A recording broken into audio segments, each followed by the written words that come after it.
Hello friends, કેમ છો બધા? મારી યુટ્યુબ ચેનલમાં તમારા બધાનું દિલથી સ્વાગત છે. તો ઘણા ટાઈમથી તો કોઈ ડેઇલી વ્લોગ નથી આવ્યો જ્યારથી અમે આબુ અંબાજી ફરીને આવ્યા હતા. આજે 29 તારીખ છે, ગુરુવાર છે, એટલે ઘણા બધા દિવસ થઈ ગયા. તો અમારી અપડેટ એવી કહું કે અમે આબુ અંબાજીથી ફરીને આવ્યા ને પછી જાહ્નવી અને એના પપ્પા બે બીમાર પડી ગયા. જાનુબેનને તાવ આવી ગયો અને એના પપ્પાને પણ તાવ આવી ગયો અને ટાઇફોઇડ થઈ ગયો. તો થોડું એવું બધું ચાલતું હતું અને મારે આઠમનો જન્માષ્ટમીનો અને રાંધણ છઠના વિડીયો બનાવતા પણ એ કંઈ પોસિબલ નહીં હતું. બધું બીમારીમાં ગયું એ બધા દિવસો તો, પણ કંઈ વાંધો નહીં. ચલો હવે ધીરે ધીરે બેને રિકવરી આવે છે. જાનું તો સારું થઈ ગયું હવે, પણ જઈને દવા ચાલુ છે ને એ જલ્દી સારા થઈ જાય. તો ચલો આજનો દિવસની શરૂઆત કરીએ. તો પહેલાં તો તમારે બધાને વરસાદ કેવો છે? અમારે 4-5 દિવસથી એકદમ વરસાદ હતો. આજે થોડું ઓછો છે. ઓછો એ મતલબ આવે છે ને જાય છે ને એવું બધું છે. તો હવે જાનુબેનને લેવા જવાનો ટાઈમ થઈ ગયો છે. તો ચલો એને લઈ આવીએ સ્કૂલેથી, પછી આગળનો દિવસ બતાવું કેવો જાય છે. હવે મને બહુ ખ્યાલ નથી કે કેવો જાય છે મારો દિવસ. તો ચલો વિડીયો કન્ટિન્યુ જોતા રહેજો. અને હા, મારા વિડીયો ગમે તો પ્લીઝ લાઈક કરજો, શેર કરજો અને સબસ્ક્રાઈબ કરજો. તો આ છે જાહ્નવી અને અન્વેષાની સ્કૂલ. બે બેનું એક જ સ્કૂલમાં ભણે છે. સ્કૂલ ઇંગ્લિશ મીડિયમ છે. તો આખી સ્કૂલનો વ્યૂ બતાવું છું. અને હું લેવા ગઈ ને નીચે ત્યારે બિલકુલ વરસાદ નહોતો. અને પછી જેવું હું નીચે ઉતરીને એવો અચાનક વરસાદ ચાલુ થઈ ગયો. અને એની સ્કૂલમાં છે ને બહુ પાણી ભરાય છે, કેમ કે રોડ ઉપર થઈ ગયો છે અને એની સ્કૂલ નીચે થઈ ગઈ છે.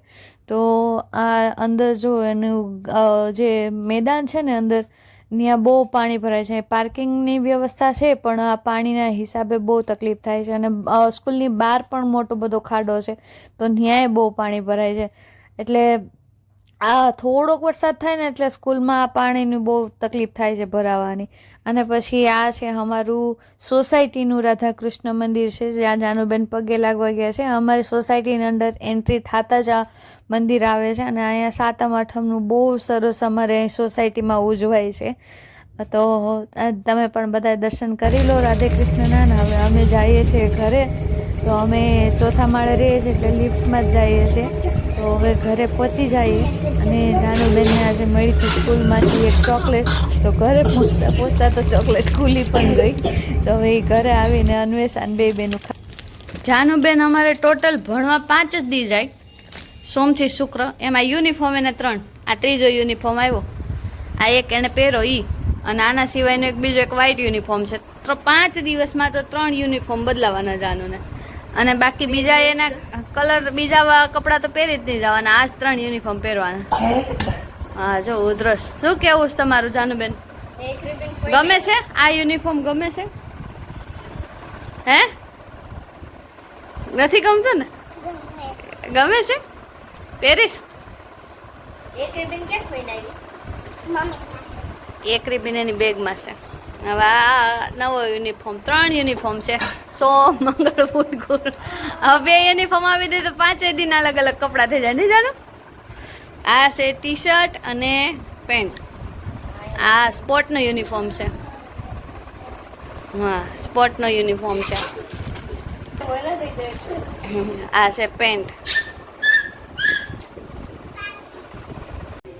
હજી 6:30 થયા અને અમારા ઘરમાં જો અંધારું કેટલું છે. આ છે ને, આ વરસાદ એટલો અંધાર્યો છે એટલે અંધારું છે એટલું બધું. હવે બહુ વરસાદ અંધાર્યો છે. હવે આવશે ખરો એકદમ. જો બતાવું તમને બધાને. વાદળા તો એકદમ, જોકે આવીને ગયો ખરો, પણ હજી એટલો અંધારેલો છે. 6:30 એકદમ અંધારું થઈ ગયું. હેલો ફ્રેન્ડ્સ, તો હવે સાંજના 7:30 વાગી ગયા છે અને રસોઈ બનાવવાનો ટાઈમ થઈ ગયો. તો આજે રસોઈમાં 2 મેનુ છે. સવારે તમે જીરા રાઈસ ને બટેકાનું શાક ને એવું બધું બનાવ્યું હતું, રોટલી. પણ જઈને ટાઇફોઇડ છે એટલે એને રોટલીને એવું ના ખવાય, એટલે એના માટે. પણ હવે અમે બધા એવું બધું ખાઈ ખાઈને થાકી ગયા. તો અન્વેષાબેનની ફરમાઈશ છે કે ટીંડોરા બટેકાનું શાક, અને જય માટે બનશે બટેકા પૌવા. જયની ફરમાઈશ એવી હતી કે બટેકા પૌવા બનાવ, પણ હવે અન્વેષા કે મને નથી ખાવા. એટલે હવે એક જણ માટે શાક બનશે, એક જણ માટે પૌવા બનશે, ને હું જાહ્નવી ગમે ખાઈ લઈએ. તો તમારી ઘરે ટીંડોરા બટેકા બને જ કે નહીં મને કહેજો. મારા પિયરમાં મારા મમ્મીને ઘરે તો કોઈ દી નથી બનતા. અહીં અમદાવાદમાં આવીને પહેલી વખત આ ટીંડોરા બટેકાનું શાક બનાવ્યું હતું ને ખાધું હતું. અમારે તો આનો સંભારો બનાવે, શાક નહીં, પણ અહીંયા અમદાવાદમાં બધાય બનાવે. આને ટીંડોરાય કે ને ગિલોળાય કે, કદાચ અહીંયા અમદાવાદમાં ગિલોળાય કે છે. અમે તો ટીંડોરા જ કહીએ છીએ. હવે બનાવે આનું શાક અને બટેટા પૌવા. 4 જણા માટે 2 વસ્તુ બનશે. કેમ કે હમણાં છે ને જઈને તાવું છે ને, એટલે દાળ ભાત ને ખીચડી ને કાલે કઢી ખીચડી બનાવ્યું હતું. બસ મેનુ એવું જ હાલે. અને તમે આને કઈ રીતે સુધારો એ પણ મને કહેજો. અમે આમ ઊભા અને સુધારીએ. આમાં દેખાય કે નહીં દેખાય? આવી રીતે ઊભા, આવી રીતે સુધારીએ અમે. એટલે વચ્ચેથી આમાં કરી દીધું હતું ચીરું ને આવી રીતે ઊભા સુધારીએ. અને પછી આમાં બટેકા નાખીએ તો બટેકા એ જ રીતે ઊભા સુધારીએ. બાકી તમે ગોળ ગોળ સુધારો છો કે ઊભા, શાક બનાવો છો કે નથી બનાવતા એ પણ મને કહેજો જો આવી રીતે. તો ચલો હું હવે સુધારી નાખું, પછી મળું તમને બધાને. ટીંડોરા બટેકાનું શાક અને પૌવા.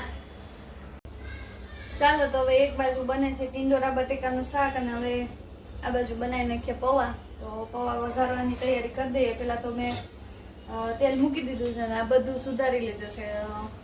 ટમેટા, ડુંગળી, મરચાં ને બટેટા. તો તમે મને કહેજો કે તમે કઈ રીતે પૌવા બનાવો, બાફીને બટેકા બનાવો છો કે આવી રીતે? અમે મોસ્ટ ઓફ બાફીને જ બટેકાનું બનાવીએ, પણ આજ હવે એમ થાય છે કે ચલો ને આવી રીતે કરીએ. અને જાનુબેન અન્વેષા ફરીથી બધા અન્વેષા ફરીથી રહી. હા, તો પેલા હિંગ નાખી દઈએ, આવું પછી રાઈ નાખી દઈએ થોડીક. તો તમારી ઘરે કેવા બટેકા પૌવા બને છે? આમ તો લગભગ મને એમ લાગે કે લોકોના ઘરે મોસ્ટ ઓફ સવારના બનતા છે, પણ અમારા ઘરે રાતે બને. નાસ્તામાં બનતા હોય ને બદલે અમારા ઘરે રાતે જમવા બને. હવે છે ને મરચાં નાખી દઈએ લીલા.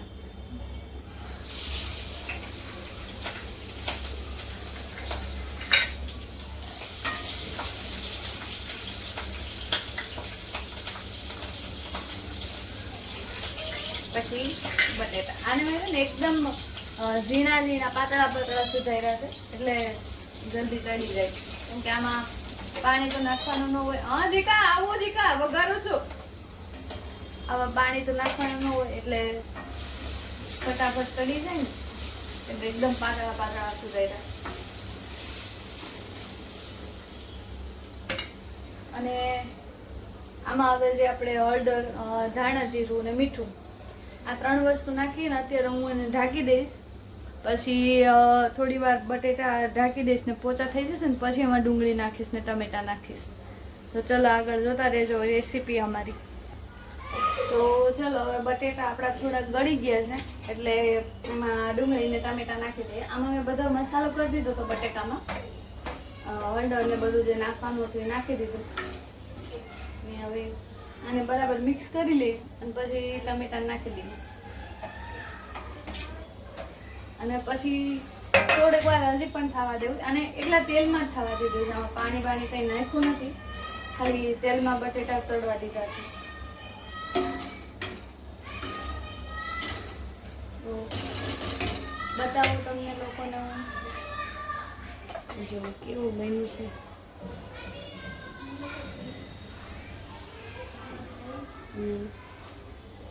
હવે થોડીક વાર થવા દઈએ, પછી એમાં પૌવા મેં ધોઈને મૂકી દીધા છે.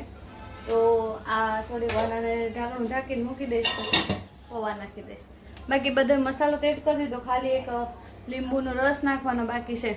તો ટીંડોરા બટેકાનું શાક થઈ ગયું છે. હવે ખાલી રોટલી બનાવવાની છે. તો ચલો પછી સીધા જમવા. તો આવી ગયા છે જય નોકરીથી, વાગી ગયા 9:30. હવે અહીંયા બાપ દીકરી બે, વાહ વાહ, કબ કે બિછડે અબ મિલે નહીં સવારના. અને આ છે ને અમારા 2 બ્રિલિયન્ટ વિદ્યાર્થી છે. હું ખાસ તમને ઓળખાણ કરાવીશ. આ છે અમારા યલો ટી શર્ટવાળા અન્વીબેન છે, અને આ છે અમારી અન્વેષા. અને 2 છે ને ઇંગ્લિશ મીડિયમના એકદમ હોશિયાર વિદ્યાર્થી છે. હવે આજે ને કંઈક ગુજરાતીમાં સવાલ કરીએ. ચલો અન્વી, અન્વેષા, વીકના નામ તો તમને આવડે છે, મેં હમણાં પૂછ્યું હતું. તો હવે કારતક માક્ષર બોલો. જોરથી બોલજો ને સંભળાય એમ. ચલો બોલો. ધીમે ધીમે ધીમે ફટાફટ આમ જોરથી થોડું. કારતક માગસર પોસ્ટ મહાસાગર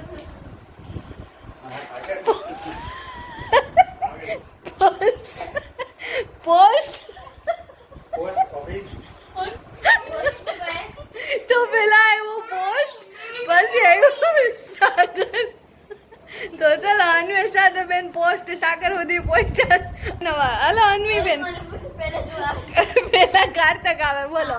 કારતક માગસર પોસ્ટ કારતક માગસર હલો કારતક માર્ક્સથી આગળ વધો. આવડે તો આ બે અમારે ઇંગ્લિશ મીડિયમના. હવે જાન્યુઆરી ફેબ્રુઆરી બોલો ચલો. ફેબ્રુઆરી હું બોલું છું બે આરે બોલો બે આરે બોલો. જાન્યુઆરી ફેબ્રુઆરી જૂન જુલાઈ September October November December finish આ ઇંગ્લિશ મીડિયમના વિદ્યાર્થી છે. બોલો જોશી સાહેબ શું કહેશો હવે આના વિશે? પોસ્ટ ને મહાસાગર ને જ્યાં ઇંગ્લિશ મીડિયમ વાળાનો પ્રોબ્લેમ આ થાય. અમારા અન્વેષાને 1 2 3 કહો ને તો ફટાફટ બોલી દે, પણ ગુજરાતીમાં હજી થોડુંક એવું તકલીફ થાય નહીં. અને તમારે તો ચલો હવે જમી લઈ આવી ગયા છે તો પછી મળીએ તમને બધાને. તો હવે વાગી ગયા છે 11:30. 11:30 નહીં 11:15 થયા છે. તો બધાને ગુડ નાઇટ. આ મેં સવારની તૈયારી કરી દીધી છે. મગ પલાળી દીધા છે. જાનવીબેન હજી હોમવર્ક કરે છે ને પપ્પા કરાવે છે ને હોમવર્ક એટલે. તો ચલો બધાને ગુડ નાઇટ. જય શ્રી કૃષ્ણ, જય જલારામ. અને હા, ઘણા લોકો મારા વિડીયો જોવે છે પણ સબસ્ક્રાઈબ નથી કરતા, તો પ્લીઝ સબસ્ક્રાઈબ કરવાનું ભૂલતા નહીં. અને ચલો કાલે મળશું નવી ઉર્જા સાથે, નવી એનર્જી સાથે ફરીથી. ગુડ નાઇટ અને થેન્ક યુ સો મચ તમે મારો વિડીયો પૂરેપૂરો જોયો એટલે. Good night.